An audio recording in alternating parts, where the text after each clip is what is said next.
Poštovani gledatelji, povjesničari i ljubitelji povijesti, dobra vam večer.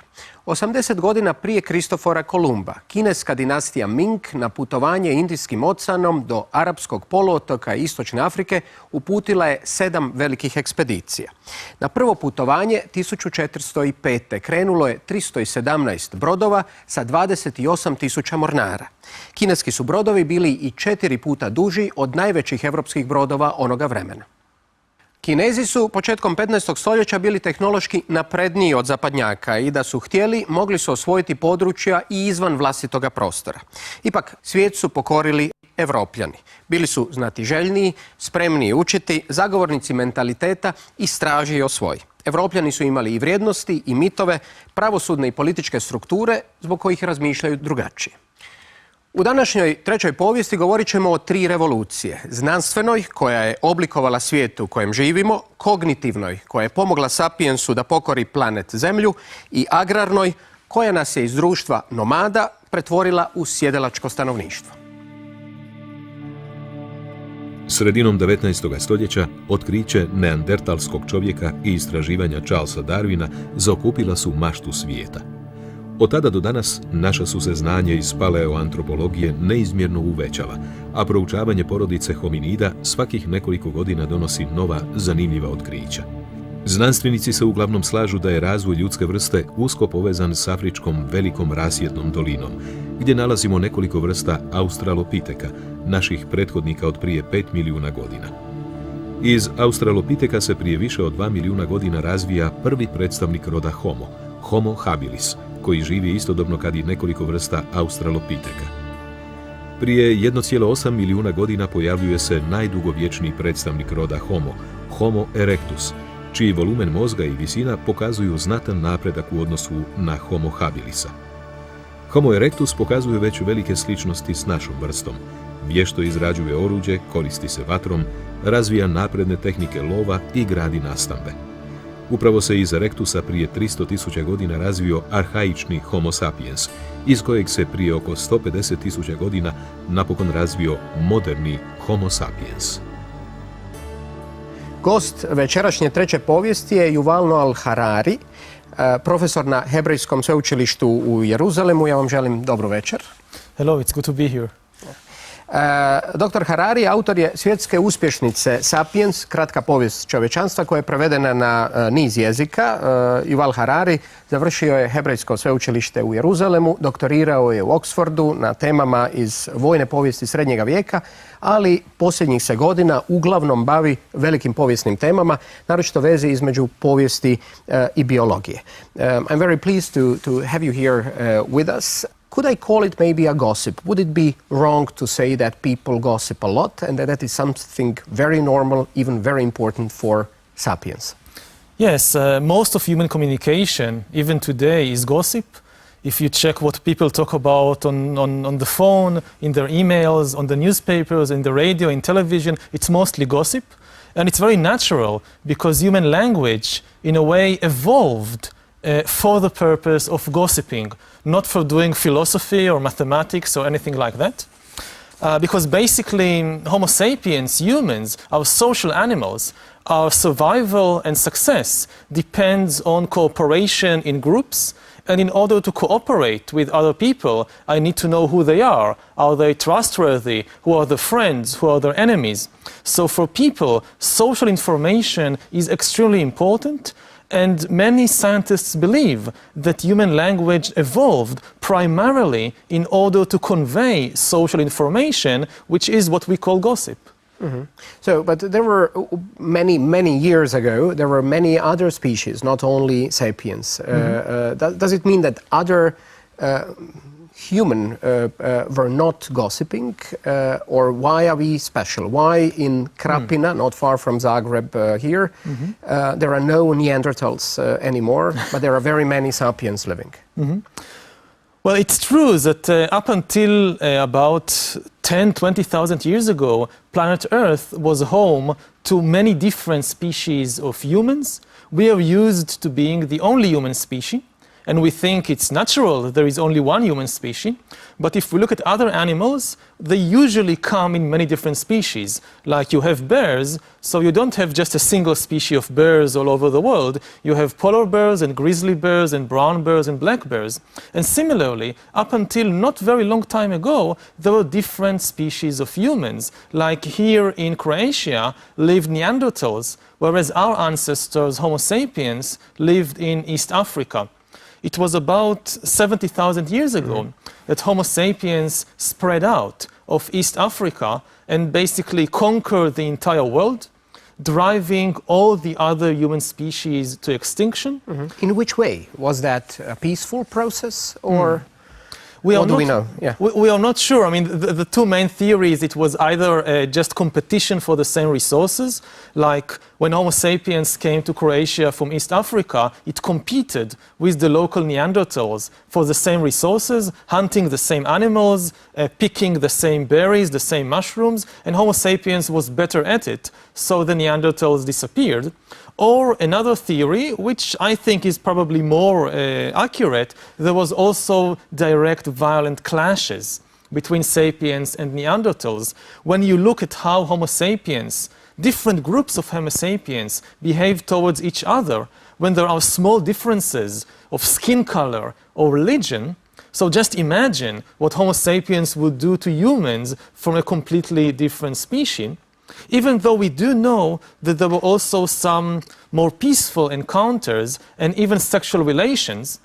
4 years ago, scientists completed the Neanderthal Genome Project and discovered to their amazement that Europeans have Neanderthal genes even today. Up to 4% of the unique human genes of Europeans come from Neanderthal ancestors, which means that maybe 30, 40,000 years ago, perhaps here in Croatia, sapiens and Neanderthals not only had sex, but actually had children together, and people living today are the descendants of these children.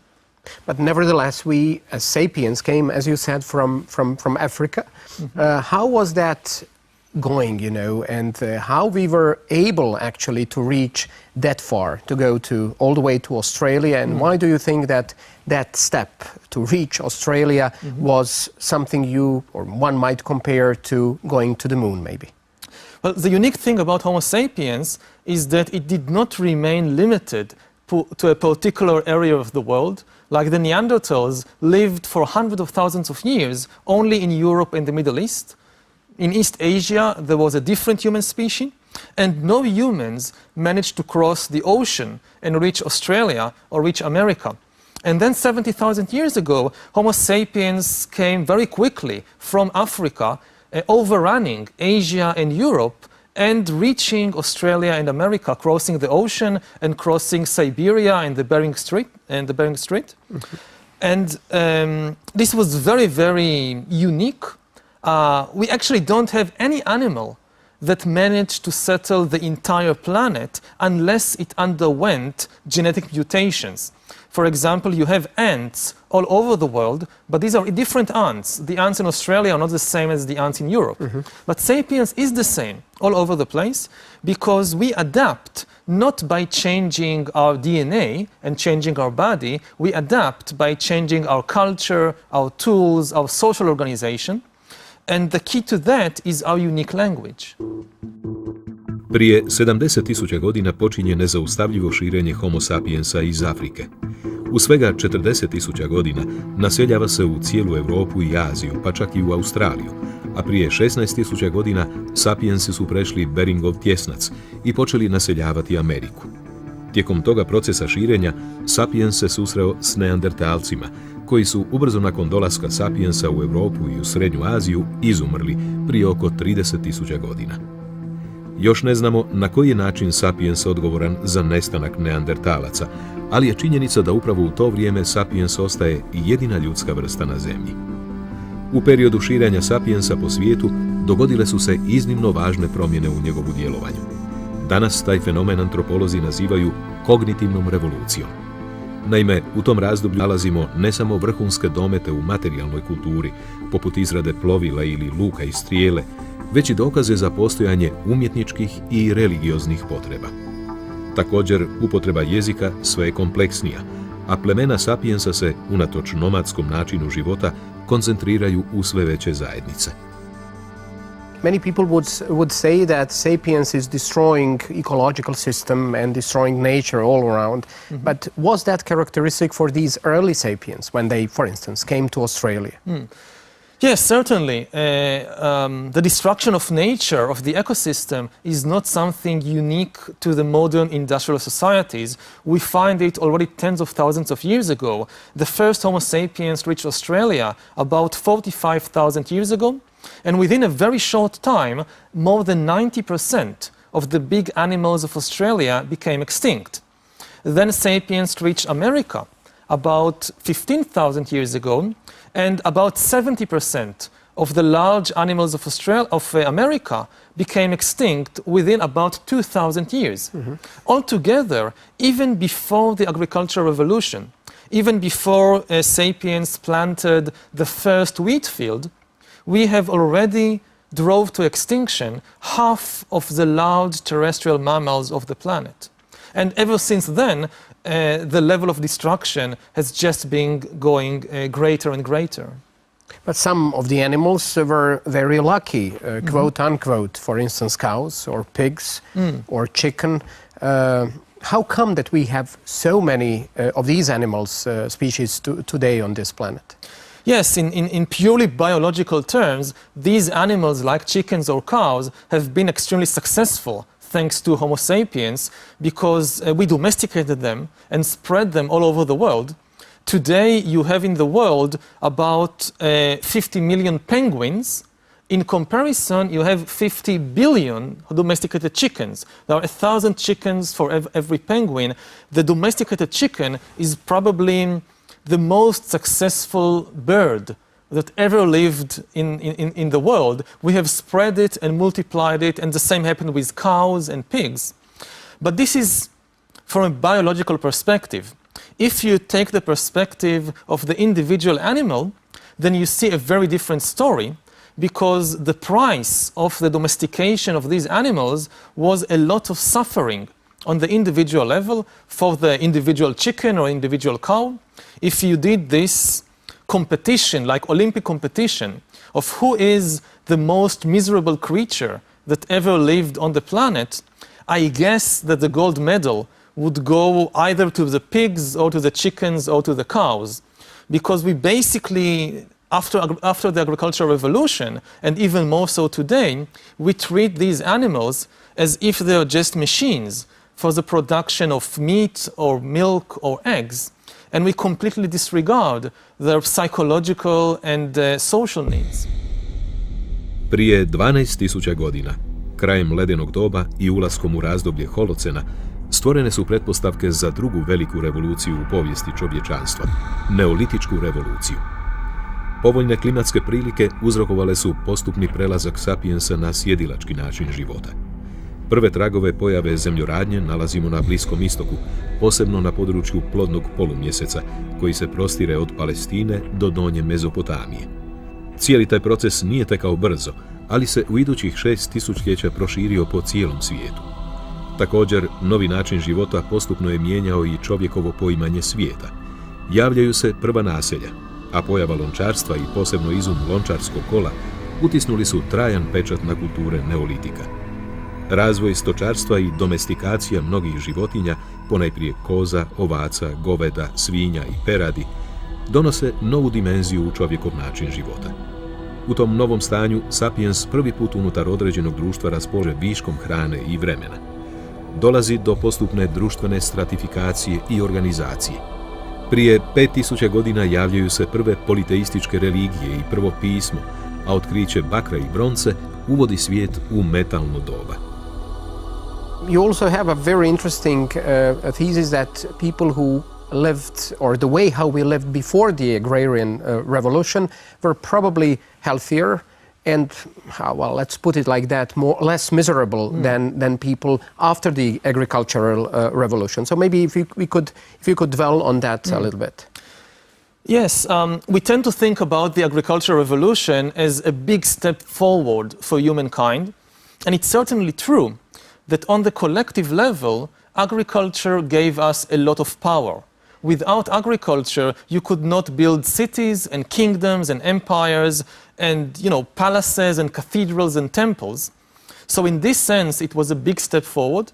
But again, if you adopt the viewpoint of the individual, you get a very different story. Of course, if you are a king or a queen or a priest, then life after agriculture is very good. You have a big palace, you have lots of servants, you have lots of food, this is very nice. But most people were not kings or priests. Most people were simple peasants. And the life of the simple peasant after the agricultural revolution was harder than the life of the hunter-gatherers before the agricultural revolution in several respects. First of all, you worked much harder. Our bodies and our minds evolved for millions of years in adaptation to living as hunter-gatherers, going to the woods to climb trees and pick apples, to look for mushrooms, to run after rabbits. This is the kind of life that our bodies and minds are adapted to. And now, after agricultural revolution, most people, what they do when they get up in the morning is you dig canals, you bring water from the river in buckets, you harvest the corn, you grind the corn. These are much more difficult tasks for the human body. You see it in skeletons from archaeological excavations, that suddenly people are shorter, people have many more deformities, many more diseases. And also it's much more boring.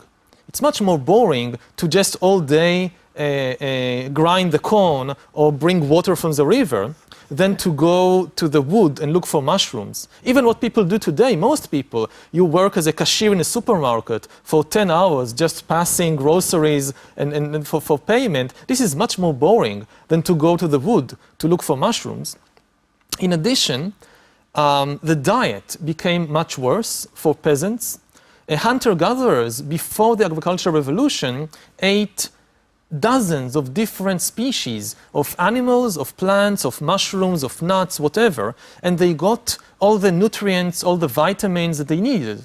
In contrast, peasants, let's say a Chinese peasant in the Middle Ages, he or she basically ate just rice and rice and rice. And the vast majority of the nutrition was based on a single crop, which perhaps provided enough calories but did not provide a balanced diet with all the vitamins and minerals that the body needs. And on top of that, you also had many more diseases.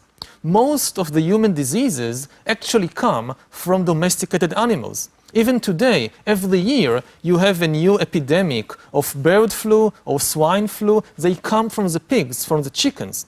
Before agriculture, people actually had very few infectious diseases. And the last problem that agriculture created was social inequality and exploitation. In small hunter-gatherer societies, there was very little room for the development of social hierarchies and exploitation. In contrast, once you had cities and kingdoms, you saw the creation of large hierarchies with very small elites exploiting everybody else. But nevertheless, these elites were capable of creating a society and able to rule with tens of thousands and millions of subjects. Well, all you said sounds very logical, but why at certain point those who maybe still remembered how it was before the agrarian revolution didn't say, well, we had enough of this. Why don't we return as it used to be? For several reasons. First of all, the agricultural revolution, it wasn't like an instantaneous event that one day the tribe gathers and has a voting who is in favor of moving to be farmers, and everybody vote, and within a year everybody is a farmer. It was a very long process. It took centuries of very small steps, and by the time you had cities and kingdoms, nobody remembered the previous way of life. Even if you wanted to go back, you had two big problems, actually three big problems. First of all, you didn't have the skills. You are now a farmer. In order to survive as a hunter-gatherer, it's not easy. If you don't learn the skills in your childhood and early life, you will never be able to do it. If the night took me and dropped me in the jungle, I would be dead within a week from eating a poisonous mushroom or bitten by a snake or something.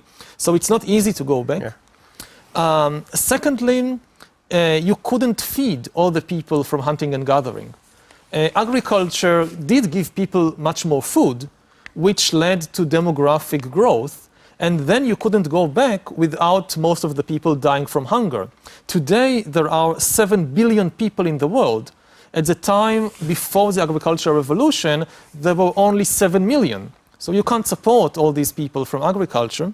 And lastly, agriculture created this very powerful social and political elite of the kings, the priests, the chiefs, and they had a good life, relatively, after the agricultural revolution. They didn't want to go back. Mm-hmm. So even if some peasants wanted to go back, the leaders of society would not have let them to change the social and economic structure in such a radical way. Yeah, and so what sapiens did once we reached that level, once we created the cities, mm-hmm. how was it suddenly possible to, to create big states, big organisms? What do we have to believe in order to, to support such a big state or mechanism? Well, this is perhaps the most important question in history, is trying to understand what enables large number of people to cooperate effectively. Because this is the real advantage Homo sapiens has over all the other animals. No other animal is capable of cooperating in such large numbers as Homo sapiens, and also in such a flexible way. You have ants and bees that create beehives and colonies where thousands of bees may cooperate, but they do so in a very rigid way. When there is a new opportunity or danger, they cannot change the social system.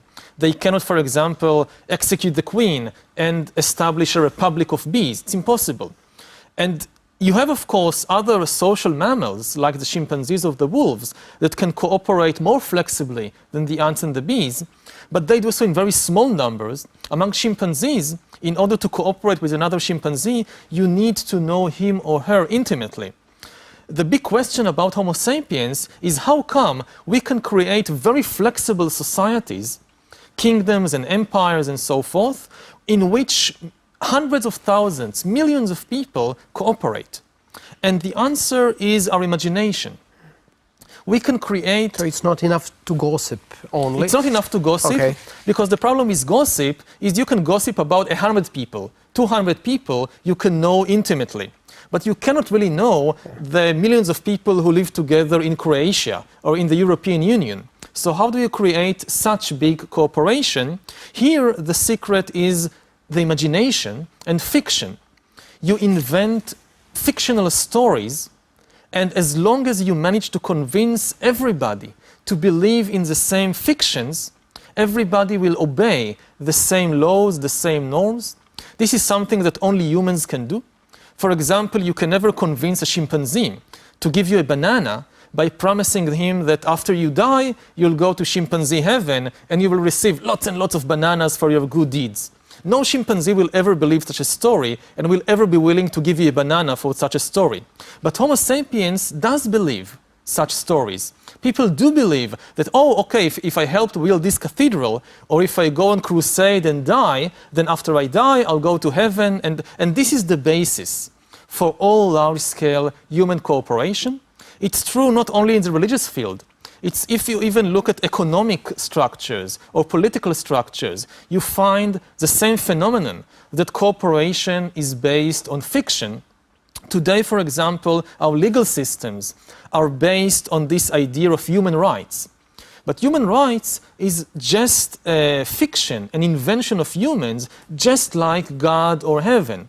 The same way that God and heaven are stories that we invented, human rights also are not a biological reality. It's not that in the DNA of Homo sapiens you find the Declaration of Human Rights written in amino acids.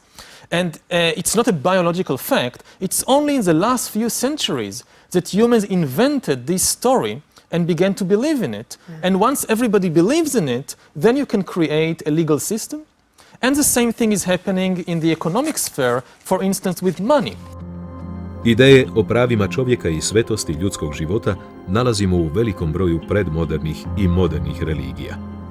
Međutim, ono što danas podrazumijevamo pod pojmom ljudska prava zapravo je zamisao stara tek 400 godina.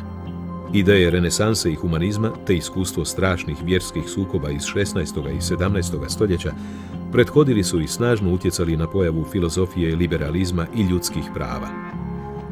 Prvi je prirodna prava čovjeka definirao poznati britanski filozof John Locke, no tek će američka i francuska revolucija u 18. stoljeću ideje velikih prosvjetitelja poput Rousseaua, Montesquieua i Voltairea uvesti u sferu političkog u obliku deklaracije o pravima čovjeka i građanina i preambule američke deklaracije o neovisnosti.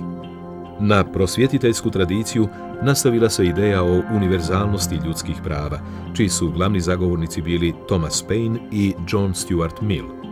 Na temelju tih općih ideja u 19. i 20. stoljeću javlja se cijeli niz organizacija koje se zauzimaju za građanska prava, prava žena i radnika ili za oslobođenje od vlasti. Nakon strašnih iskustava dvaju svjetskih ratova, 1948. nastaje najvažniji dokument o ljudskim pravima. Opća skupština Ujedinjenih naroda donosi opću deklaraciju o pravima čovjeka. Money is probably the most successful fiction ever invented by humans. It has no value in itself, just as human rights are not a biological reality. So money is not a physical or biological reality. You cannot eat it, you cannot drink it, it has no value. But if everybody believes, if you have the bankers and the presidents and the kings tell you that this piece of paper is worth 10 bananas, and everybody believes the story, so you can go to a complete stranger, say in the market, give him this worthless piece of paper and get 10 bananas in exchange. This is again something that chimpanzees cannot do. They may exchange things. Okay, you'll give me a banana, I'll give you a coconut, this can work. But you give me a banana, I'll give you this piece of paper in exchange. No chimpanzee will be willing to do such a trade. Mm-hmm. And in this way, fiction and the ability to believe in fiction was the secret of our ability to create these large networks of cooperation. Yeah, but if you say money, then we could say that the whole capitalist system or banks or companies that are all around are also fiction. Do we live in a fictional world then? Yes, again, corporations, like you think about Google, or you think about Toyota, or about General Motors, these are just stories that we invented. It's not a physical reality. If you ask yourself, what is a corporation, like Google, then obviously it's not the product of the corporation. You can destroy all the products, say, of Toyota, all the cars, Toyota still exists. It's not the workers. You can fire all the workers, and still the company exists. It's not the buildings, the machinery. Some disaster might destroy all the factories, all the machinery. The company still exists. It has money. It can borrow money from the bank, and it can build new factories or hire new workers. So what are corporations? They are what lawyers call legal fictions. It is stories that we have invented 500 years ago. There were no corporations in the world. And then lawyers came up with this idea, let's imagine that there is such a thing as a corporation, as a limited liability company that can borrow money and can pay taxes and so on and so forth. And this story was so successful that corporations became the main economic players in the world. And we treat them as if they are real entities.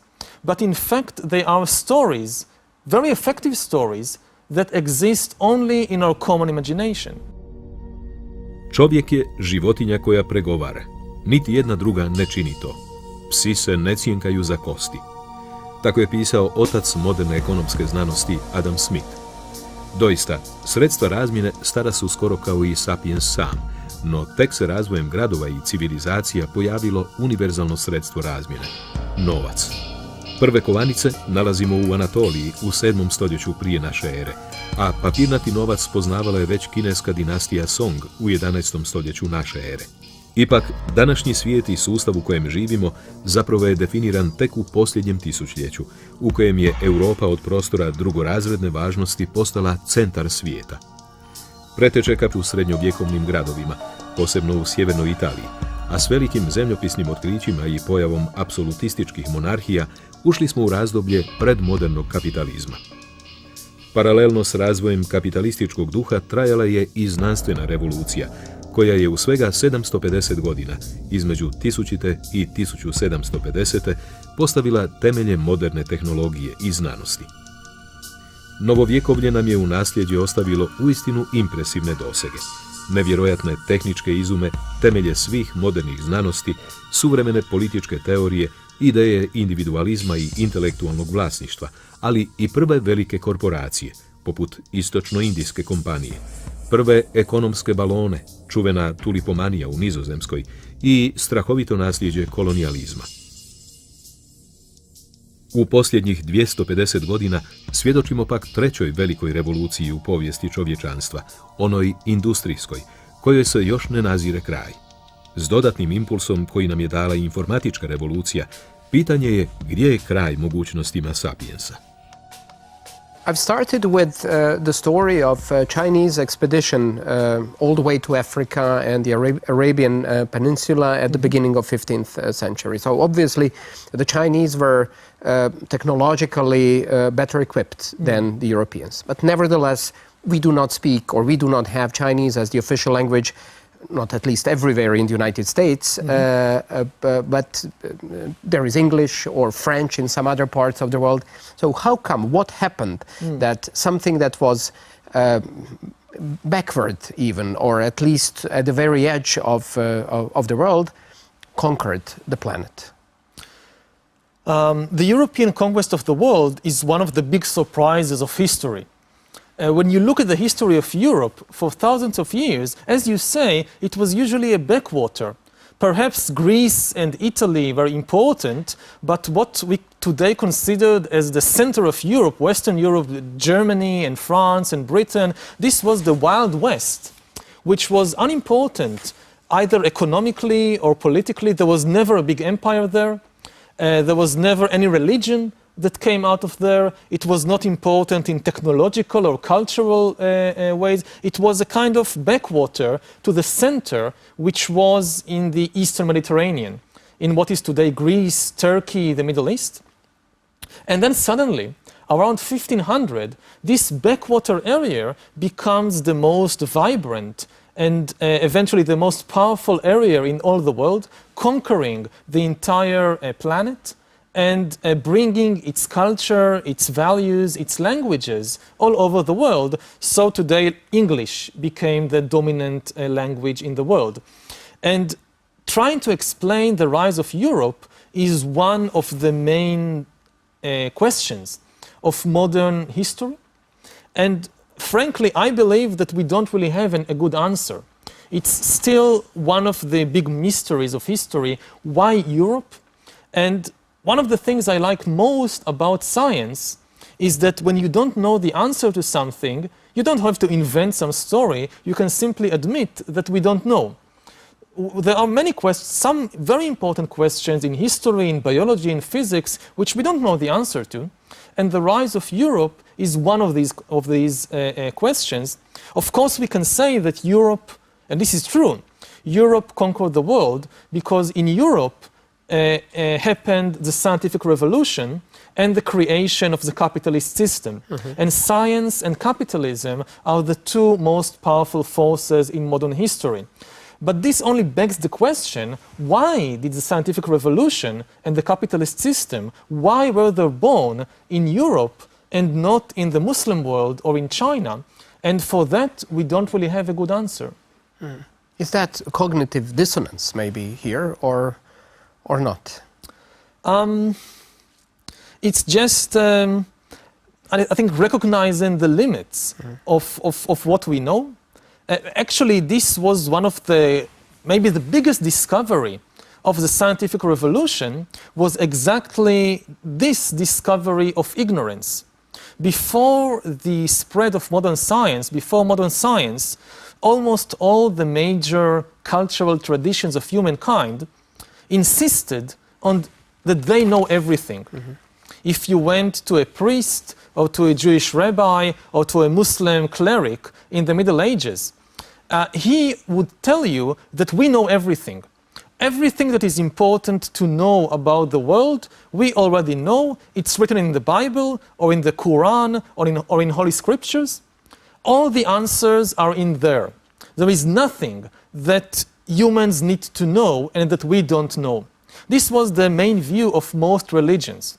And what was amazing about modern science, that it started admitting ignorance.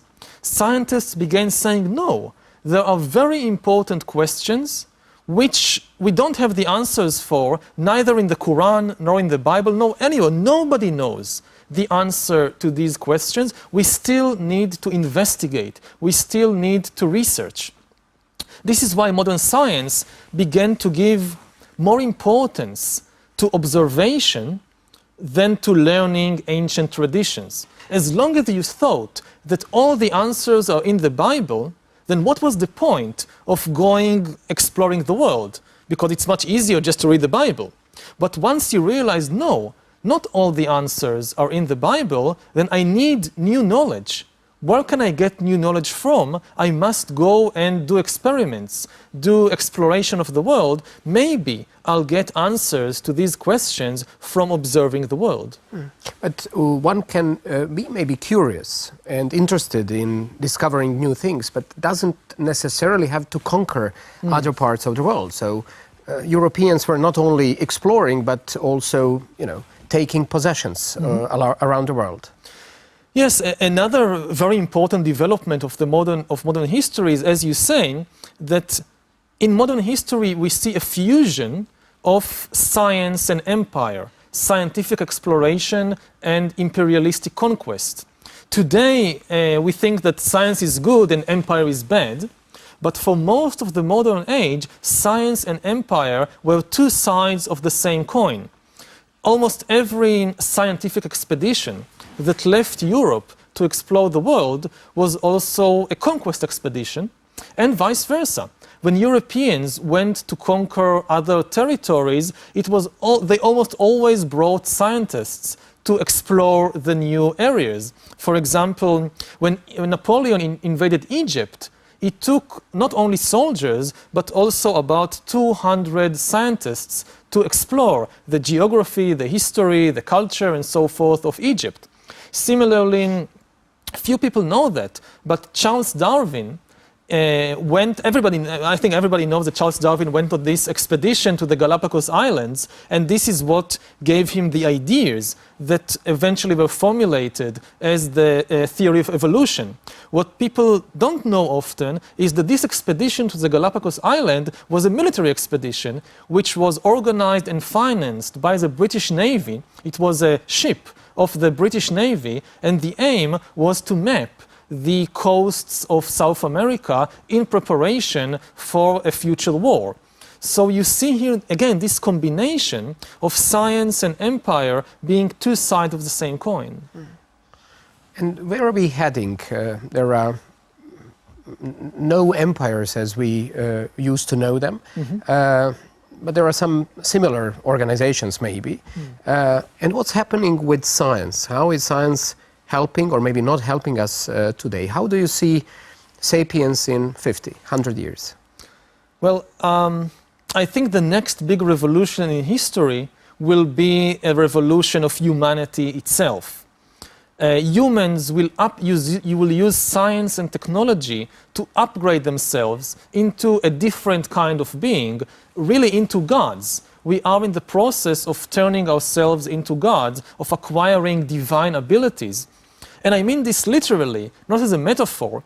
For example, in the book of Genesis, God creates animals and plants and humans according to his wishes. We are now acquiring with biotechnology this divine ability to create, to engineer microorganisms and plants and mammals and even ourselves. We are starting to genetically engineer ourselves. Just 3 or 4 years ago, I think it was Craig Venter, a very famous entrepreneur and scientist, who created the first completely synthetic life form. He and his team basically built an entire DNA of a microorganism that managed to live and to reproduce. It was completely engineered by humans. They even wrote the name of the company and the website on the internet of their company in amino acid inside the DNA of that microorganism. So theoretically, in 100 million years, if this microorganism would evolve to some intelligent life form, and this intelligent life form will be able to read its own DNA, it will find the name of its creator written inside its DNA. So we are basically acquiring these divine abilities. And I think it's very likely that in the next century or two, Homo sapiens will use such new technologies to upgrade ourselves, the same way we upgrade our computers and our mobile phones, will upgrade our body, our brain, our mind, and will create creatures that are much more different from us than we are different from Neanderthals or from chimpanzees. And are we going to become immortal or immortal? This is another divine ability which is now being more and more discussed. Perhaps the biggest project of the 21st century is going to be to try and overcome old age and death. Previously, this was the stuff of science fiction, but now it's becoming a much more serious scientific enterprise. The basic understanding of science is that death is not a metaphysical phenomenon. Death is a technical problem. Throughout history, people usually thought that death is a metaphysical phenomenon. Why do we die? Because God said so, or because the cosmos says so. And there is no way we can overcome death except with the help of some supernatural power. Like if Christ comes back to earth, then maybe we'll overcome death. But science now comes and says, no, death is just a technical problem. Why do people die? Because the heart stops pumping blood, or because some artery is blocked by fat. These are all technical problems. And according to science, every technical problem has a technical solution. We may not know the solution, but we are working on it. So more and more scientists and also business entrepreneurs are openly talking about the possibility of overcoming death and old age.